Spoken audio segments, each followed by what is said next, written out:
Hello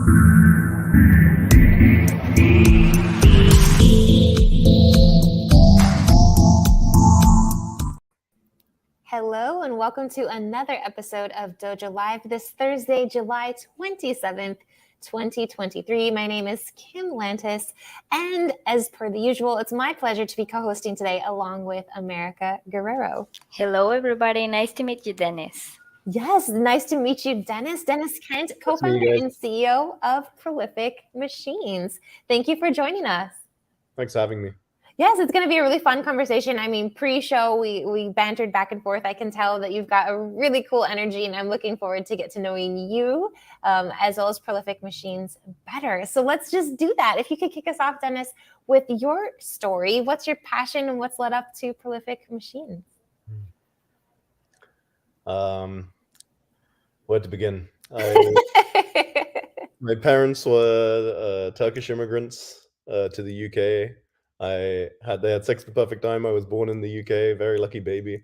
I grew up in the UK. I studied cellular molecular medicine, and then I went into the human health industry. So initially went in and studied CD8 T cells in the context of tumor immunology, trying to basically fight cancers with your immune system.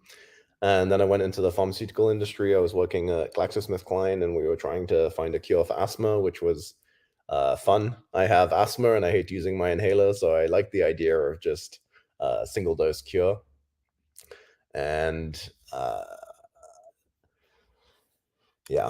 being in a 45,000 person company like GSK was also had its challenges. And oh gosh, I can't even imagine. A lot of bureaucracy, a lot of layers of committees and subcommittees, and it's hard for things to get done. So I left. I went back into academia. I did a master's in research and then a PhD. During my PhD, I was really researching how stem cells work in the context of the liver. So we were trying to understand how the liver regenerates, doing stem cell screens for various different liver diseases. And we were basically trying to find a drug. One of the projects was trying to find a drug for this liver disease called alpha-1 antitrypsin deficiency.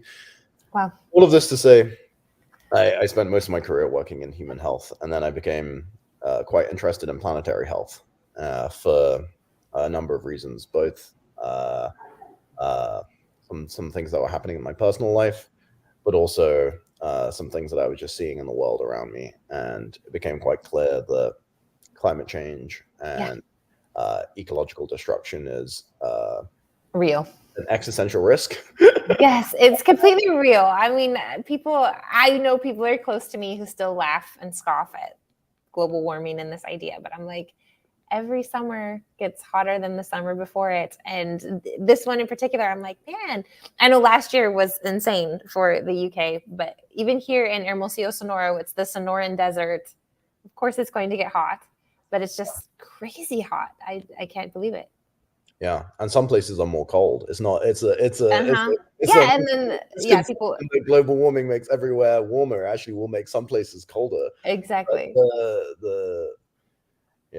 It is a concerning topic because humans we're very reactive as a species. We're not very proactive, and this is one of those problems where being proactive really pays off. And so, like in the 80s when we all rallied around saving the ozone layer. Yeah. Why can't we do that again, right? I think it was the 80s, early 90s. I do remember it. So let's get on the topic here then of planetary health and Prolific Machines, your new passion. What is it that you're doing, the problem that you're solving? My parents would describe me as a modern day butcher. We're basically trying to... Sweeney Todd. We're doing a number of things, but it all boils down to inventing new ways to grow and control stem cells. And the problem that we're solving is that growing cells, especially mammalian cells, is not trivial. It's very expensive. It is not very reproducible using current methods. And it is difficult. When the cells get contaminated, they don't always do what you want. And so we're trying to change the process and invent a new way to do this. One which can eliminate the expensive inputs, of which there are many, increase yields, increase reproducibility, and make interesting products. So there's a number of applications of that. One application is doing this with the cells of cows and sheep and other animals that we eat, so that you can make the meats of those animals. It's not fake meat. It is not, in my view, a meat alternative. It is real meat made from the cells of the animal. So it's So if you were to look under this, a cow that was just butchered this morning and one that was grown in the lab under a microscope or wherever. in the future, you would not be able to tell the difference. Wow. Yeah. Wow. And the problem in cultured meat for a long time has not been, can you make it? And it has not been, does it taste good? So these questions are good questions, but they've already been answered. So people have already made Yes and yes. and it does taste good. Well, I can remember me going back too. I mean, like, what was it? Like, you know, cloning the sheep. What was her name? Dolly, I think it was. Yes. The ideas of using, you know, growing pig hearts for transplants and things like that. So yeah, I guess yes and yes, the technology exists. So there is still an outstanding question that has not been addressed by the field. The outstanding question is, can anyone make cultured meat with a cost structure that can support a profitable business? And 6-7 billion people. Yes. Yes, but unfortunately, like within the confines of capitalism, you have to find a way to also make this profitable, because it is extremely capital intensive business. You know, you actually have to put steel in the ground, you have to build giant facilities. It's billions of dollars of investment. Nobody will make that investment unless there's a way to make this profitable. And so even though I am, you know, I would not describe myself as a red-blooded capitalist, but it is important that you do have to eat. Gonna make some money. Right? It is important that you build a technology stack that can eventually make you profitable, and ideally make you extremely profitable. And that's not the motivation for prolific machines, but it is what is required to have the planetary impact that you want to have. To save the natural world, right? We need to get to profitability in order to save the natural world, because otherwise you will not be able to fund the operations that will be required in order for you to make a meaningful impact. So existing technologies, in my view, are going to really struggle to get to a cost profile that makes sense. And it's because even though cultured meat is a new industry, the technologies that they are using are not new. So they actually have been inherited by the biopharmaceutical industry. Basically, these cocktails of proteins and chemicals that people can use to grow the cells. It works extremely well. You can make meat. You can make any sort of cell-based product or cell. The problem is how much it costs you to do it. And when you're using the biopharmaceutical processes and biopharmaceutical hardware, it costs too much. And unlike with therapeutics, you can basically charge whatever the hell you want. And the reason you can charge whatever the hell you want is because someone's about to die and they will, you know, beg, borrow, and steal to make that work for them. With meat, it is a very different value proposition. You know, people are not going to pay $500 for a burger because they'll be like, well, I don't need this. You know, it's not the same as a life-saving drug. And so, although one could argue that life-saving drugs shouldn't cost a literal arm and leg either. They should not.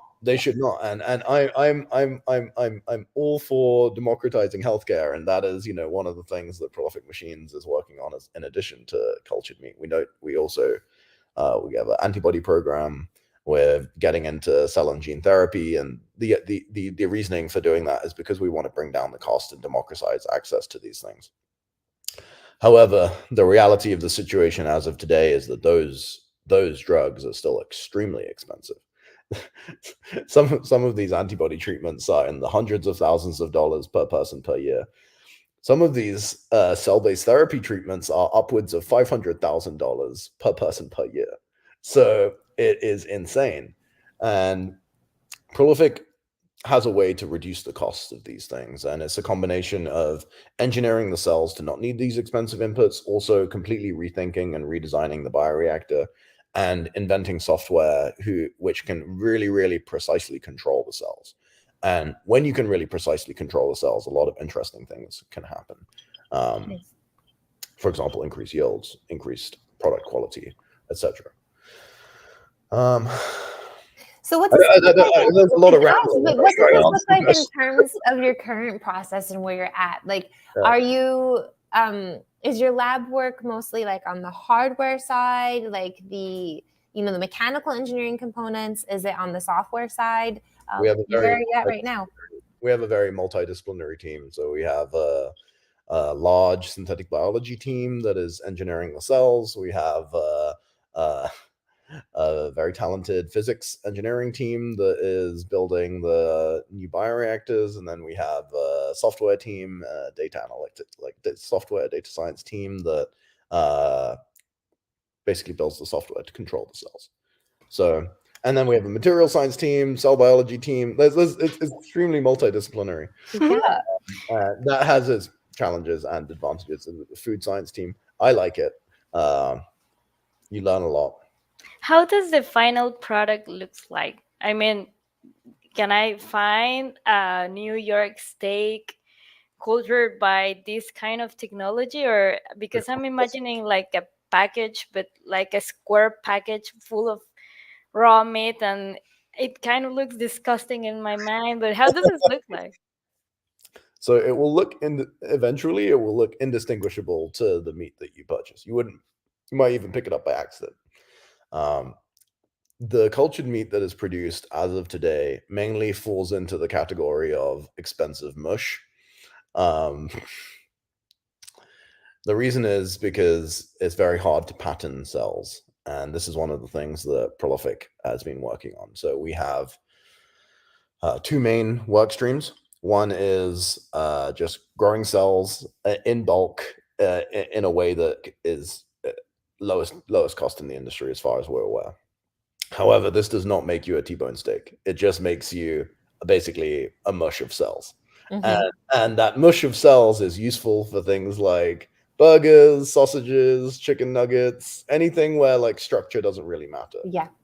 However, this does not solve the problem. The second part of this is actually being able to pattern those cells and turn them into steaks, sashimi, chicken breasts, yeah, or tissues for transplantation. If you're using human cells, you can make skin, you could make kidneys, you could make livers. So there is a lot of the R&D that we need to do for cultured meat is not cultured meat specific. So it has large implications for human health. For sure. Prolific is launching a human health division after our next funding round later this year.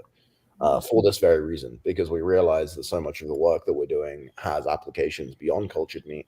It would be a shame if we just got siloed in cultured meat. Of course, you need to balance that with being focused, etc., etc. Yeah, because you've got to make it work. You got to make it profitable before you can keep on dreaming. As much of a bummer as that can be, it's completely understandable. First things first. In terms of turning this mush into structure, are we talking about like fat cells as well? Eventually, bone. I mean, a steak's. I don't like a whole lot of gristle, but there's something about that flavor, that texture, that fattiness that, of course, makes it great. The marbling and all of this stuff. We can make fat cells. We can make muscle cells. We can make cartilage. We can make bone. All of these things are just made out of cells. Wow. Cartilage is made out of chondrocytes. Bone is made out of osteocytes and osteoblasts and osteoclasts. And it's like all of these things are made out. We are just big balls of cells. Cows are just big balls of cells. Yeah, 99 whatever percent water or something. We do not need the animals anymore in order to grow the animal tissue. And this is actually, not a new idea. So Winston Churchill, in his essay, I think in 1931, was the first. Almost 100 years ago. He was the first to point out that it was extremely dumb that we were growing an entire chicken just for the chicken breast and the chicken wing. Wow. And he was like, well, what about the beak? What about the brain? Like what about all the feathers? Like all of this stuff is just getting thrown away. Like we're growing up these calories at massive cost to the environment. and then we are feeding them into these animals that turn those calories into some things that we want, and then a lot of things that we don't. No, we want. don't. Yeah. And then the things that we don't want, we throw away. The things that we want, we consume. But so, for example, with a cow, it's like the vast majority of the calories that you put into the cow do not get converted into steaks and burgers. They get they get converted into gelatin and my tennis shoes, and I don't know. but a lot of it gets converted into things that don't get used for anything, like brain tissue and horn. Here in Mexico, and people eat the brain. Yes, at tacos. Well, so most people don't barbecue cow brains, you know. No, it's not barbecued. It's actually boiled and Stew, yeah. Yeah, they're actually they're tacos de cabeza. It includes pretty much everything that comes from the head. So like the cheek meat, the tongue, the brain, all of that. I think even in some cases the eyes. But it all gets kind of boiled together, and it's very savory. And when you're eating it, it doesn't look like any of those. I don't like it, and I'm Mexican. It's not I like it. I'll eat it, and I'm not Mexican. How funny is that? Well, I'm an honorary Mexican. There's also, I don't know if you want to go down this route, but viewers might find it interesting. There is a really, really interesting, like, moral, philosophical discussion to be had around this topic, which is clearly why. What is the reasoning that we use to justify our behavior as of today on this topic? And most people think, myself included, the farming and killing animals for food is acceptable. And I was certainly raised in a family that did that. I still eat a lot of meat, full disclosure, so I'm definitely a hypocrite. But the reasoning that we use to justify this is something that I've always found very interesting, because I think it falls into one of two categories. First category is humans are smarter than these other animals, and so this is why we can justify farming and eating them. But when you interrogate that a little bit deeper, well, humans exist on a spectrum of intelligence, right? And so, if we are justifying farming and killing animals, of the three of us, Dennis, you would have the right to be eating America, or I. When it comes to the intelligence spectrum, you win. At all. But if you think about this for a second, it gets kind of weird, where it's like if the justification for eating animals is that we're smarter for them, we're smarter than them, and so that's why it's okay. Well, does that mean that the smarter humans should be able to eat the less smart humans? Nobody would think that is acceptable. It's probably a less smart human. I would say no, please don't. Right. Yeah. Right, but this product. Sorry, Dennis. I'll just say the second line of reasoning. So that first one obviously doesn't make sense. The second line of reasoning is that we are the dominant species. You know, we are stronger than these animals. And so that is the justification for why we farm them and we eat them. But again, humans exist on a spectrum of strength. And so does that mean that the stronger humans should be allowed to farm and eat the weaker humans? I think everyone would say no, myself. Probably not. You could even go back to the very basis of that and say, I would venture to say we're probably not even stronger compared to most animals. Like, right. Put me in the ocean and a shark's going to win. 100%. Yeah. And so I find this really interesting, because I don't think that we have really strong reasoning for why we do what we do. I think we tell ourselves a story for why it's okay, but I suspect that 100 years from now or 500 years from now, we'll look back at what we're doing today and we'll be like, what the hell were we doing? Our great grandchildren will probably look at us and be like, you guys were monsters. and I say, that tends to be history, right? I say this as someone who can't stop eating meat. This is the fucked up thing. I know all of this, and I still can't stop eating meat. And I know how bad it is for the environment. I know how bad it is for the animals. But it's almost like a predetermined outcome. I go to the restaurant, and obviously I'm getting the cheeseburger. It's like I don't even think. But I mean, we could sit here and argue the morality of it all day. I mean, if you look at the natural world, there are predators and there are animals that eat meat and only meat, and it's just, I think we're kind of in this weird in between. But morality aside, I think everyone can get on board with the idea of saving the natural world, right? And helping to have a less of an impact. While meat is still a human necessity, right? As we figure that out. I wanted to bring it back to earlier. You mentioned the software controlling the cells.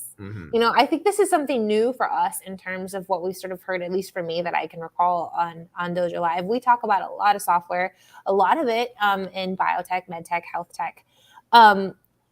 Most of the time in terms of artificial intelligence, it has to do with, working from home, but I had to bring my kids along with me. Honey, Daddy, go downstairs. I can't get away. I can't even get Zoe uninterrupted at the office. But my question was, how are they controlling the cells software? Like, there's software that we got counting cells, analyzing cells, all these types of applications, but controlling it, that was a new kind of word for me. I can imagine that you can control that with liquids inside of the cells or something, like stimulating them to go to, I don't know. So there's limits to how much I can say on a live podcast without my lawyers getting very upset. But I can say this much, which is the machines that can control biology today can control biology only at a very superficial level. So they can move cells from A to B, they can move liquid from A to B, but they cannot really control the cells. They cannot control the internal environment of the cell. And so the machines that Prolific are building, that we're building, will be the first in the world that can truly control cells, control the internal environment of the cells. And so is this sort of like with the sea turtles or whatever, like depending on whatever temperature they incubate, it determines if they're male or female? I don't even know if that's true. It's something that I've heard, kind of like that kind of thing. Well, temperature regulation is important for cells because you have to basically recreate. I mean, the cells grow in. I don't know if you've ever been to a brewery. Have you guys ever been to a brewery? So there's these big metal tanks in these breweries where you brew beer. Have you ever seen these big metal tanks where you make beer? Yes. It's basically the same for cultured meat or biomanufacturing. You grow the cells in these big metal tanks, and these big metal. You have to have the right temperature. You have to have the right humidity. You have to have the right pH, the right nutrients, and then So the way it works, you take a small tissue sample from a cow or whatever animal you want. You can isolate the stem cells from this tissue sample. You can then put them into the bioreactor with the right temperature and all the right conditions. And then you add in, sugar, amino acids, water, oxygen, carbon dioxide, and you're basically tricking the cells into thinking that they're still inside the cow, but they're not inside the cow. You've just mimicked all of the internal environments of the cow, but in a stainless steel tank. And of course, you need software controlling all of these processes, and the cells will grow, and you can turn them into the things that you want to turn them into. And it's not just meat. It is human tissue. It is antibodies. It is your next cancer treatment. It is leather. It is fuel. It is like biomanufacturing can make pretty much everything. Do you ever kill this meat, this agriculture meat? I'm thinking, I think that I need to take. Okay, because we rescue them from we rescue them from factory farms. But there are cells, right? There is oxygen. It's just like a sample. Yeah. Just like if you want to draw blood from a human to run a test, you take a little sample So the tissue samples that we take from the cows or whatever animals you want to use are normally like 1 centimeter by 1 centimeter, really tiny that is enough. Like that one, you don't have to kill the animal. That one tissue sample, in theory, is enough to feed the entire world forever if you can get the conditions right and you have all of the facilities, etc. Oh yeah, but the other, go ahead. I mean the meat. No, the sample. I mean, I think that the meat is going to grow because the cells are going to reproduce and everything is going to expand. I don't know if this meat is ever an organism that is going to be killed because I want to eat it. And Yeah. so this means that this is like a new animal because it's another species.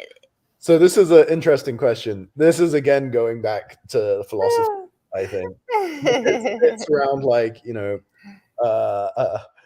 the question I think is around sentience and are these cells sentient? If you put a whole bunch of them together, does that make them sentient? I think the answer is no.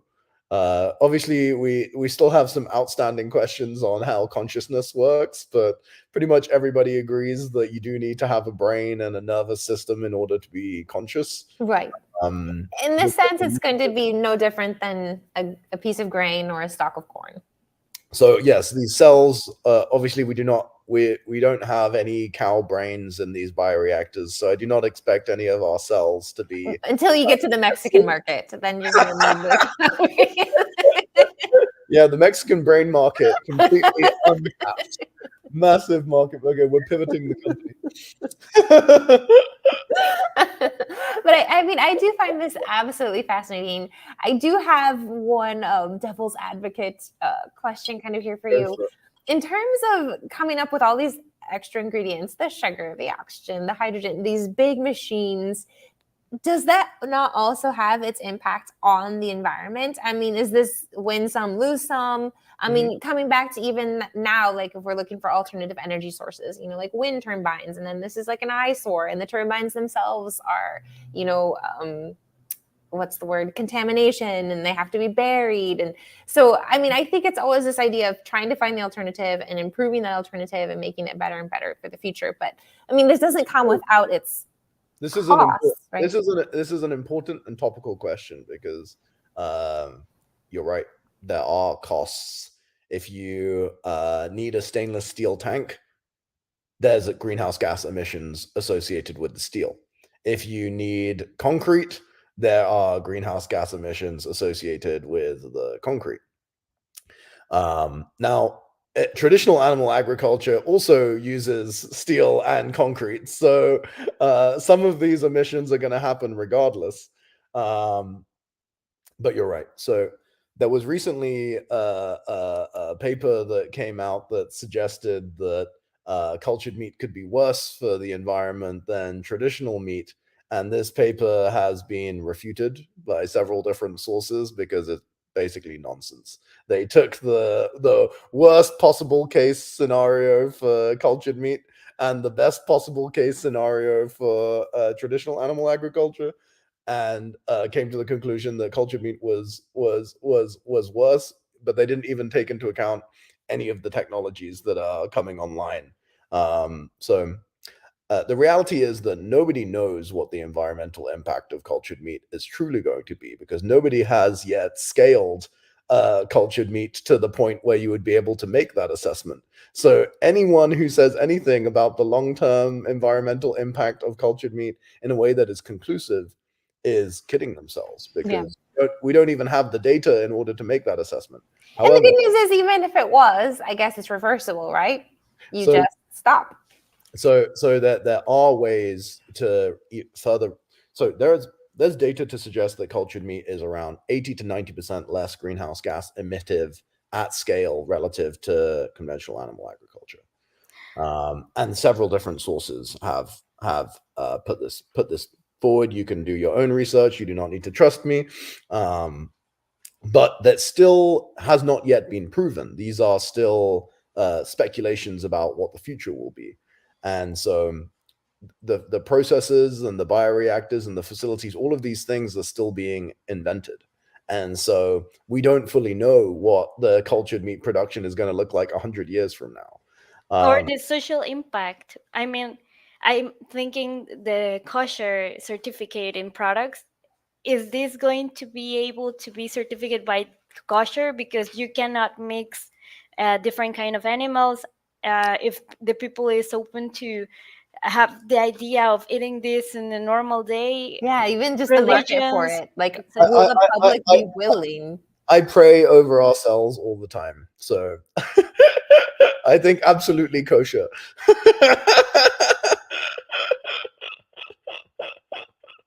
Yeah, but I mean, I think that's a good question, even if we are ready, There right? is actually a rabbi, the head rabbi in Israel did say that cultured meat was kosher recently, so you can Google it. And but anyway, there's an important point to make here, which is that for the environmental impact of cultured meat, you should not just assume the worst case scenario for every single parameter. You know, for example, there's companies like Boston Metal that are making steel that is carbon neutral or potentially even carbon negative in the future. There are companies like Brimstone Energy that is making concrete that is carbon negative. So you have to also take into account all of these other innovations that are happening that could be fed into the cultured meat process that could make it even more environmentally friendly. Wow.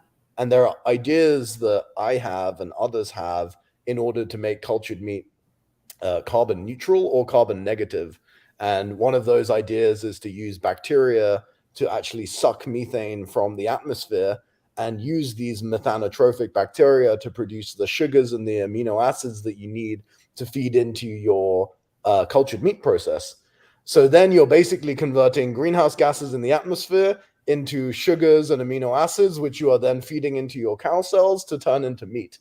So then by essentially reversing global you can warming. you could reverse global warming by eating burgers, which is my preferred mode of reversing global warming. And we are truly playing God now. I think it's absolutely fantastic, Deniz. It's been a pleasure, learning from you all about science in general, cultured meat in particular, and I've got quite a few takeaways. I really do like, I think the high levels here are just to think big, to think in that scope, to also, I think, within that scope, think through process, right? And always to have the long term in mind. I think that's quite fantastic.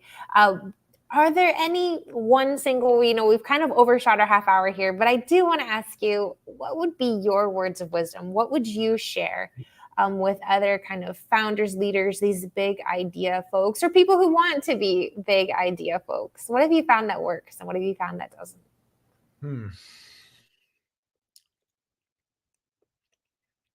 I don't know if I'm wise enough to be sharing words of wisdom on the internet, but something that I've always found to be a good guiding principle is focus on hiring people that are far smarter and far more competent than you are. If you can consistently do that, that's what I try to do. And I think I've done that very successfully at Prolific. Pretty much everyone that works there is more smart and more competent than I am, which is great. If you can consistently do that, then I think you have a very high probability of success. And if you cannot consistently do that, then I think you have a very low probability of success. Hopefully you yourself are at a baseline level of intelligence so that this makes sense. You're smart enough not to get eaten by the really smart people. But I guess my final thing to say is that if anyone's really interested in cultured meat or biomanufacturing, Prolific is growing and we're scaling, and so we have many opportunities. You can email me at dennis@prolific-machines.com, and I'm generally pretty responsive. So all right, love it. Well, thank you so much, Deniz, again, for sharing your time and your words of wisdom. Words of wisdom? I'm kidding. It's extremely smart to hire smarter people than you. But thank you so much again for introducing us to cultured meat, to Prolific Machines, how software is involved in that as well. The idea of software controlling cells was a new one for me. We wish you and your adventures nothing but success for your sake and for the planet's. All right. So, thank you. Stick around for just a minute as we go off air. But before we do, we'd like to let our audience know about the 2 shows we've got coming up next week. Oh, I got it. Are you ready? I got it. All right. So we've got 2 shows. One is on August 1st, which is going to be Tuesday. And then we've got another coming up on Thursday the 3rd. First up is Scott Stewart, CEO of Turnaround Management Association. He is going to be talking about the dramatic disruption of Silicon Valley with layoffs and bank closures.